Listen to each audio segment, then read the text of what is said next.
Okay, here's what we're going to do today while I'm gone.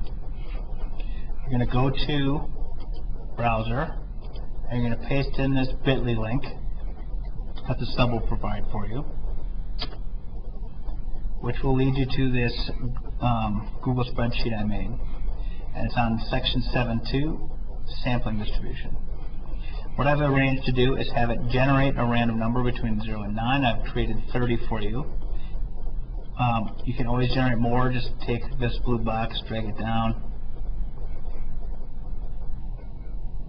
all the way to the bottom. As soon as you do that, it changes every single one of them. And then this is for part 2 of the thing, so we'll deal with that in a second.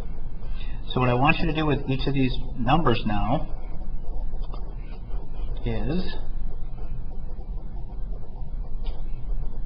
let's see. Okay, you're going to get some graph paper, and you're going to just make a number line like 0 to 9. What we're going to do is just go to each of those data items. So the first one's 1. Then you come over here and put an X above 1, representing one data item. Go again, next one's a 9. Go over here, put an X on the 9.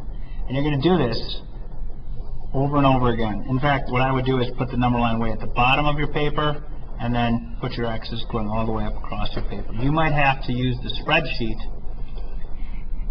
3, 4, 5 times until you kind of see a pattern in the data. Question is it a normal distribution? Okay. So do that as long as you need to kind of answer that question. Then what you're going to do on the back is deal with this average of the 30 numbers. So what I've done is on the back of my graph paper, I titled it the average of the 30 data items, and along the bottom I made a number scale. You got to spread it out this time. You got to have it go by 0.25. So what you're going to do is for the averages, you're going to round to the nearest 0.25, and we're going to do the same thing with the x's. So for example, you are going to take 5.1. That's closest to 5. So you're going to come over here, put an X on the 5. Okay. Then what you're going to have to do is generate a whole new set of 30 numbers. There's got to be a more efficient way to do this, by the way, so let people know if you figure it out. You get 5 again, so now you put an X above that, and you start building your X's up from here. Let's just do 1 or 2 more. I wonder if I can just, oh, that did it.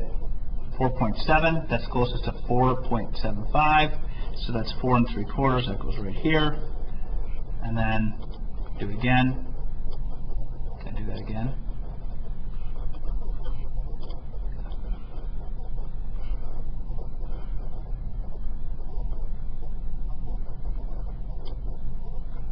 .4, that's closest to 4.5. So we go over here to 4.5. Put an X. Okay? If you're going to do this, you need a lot of data items here to start getting the idea across. So basically you're going to do this with your whole hour today, and at the end you're going to hopefully make some conclusions, and we can talk about those conclusions and solidify them in the 7.2 notes tomorrow.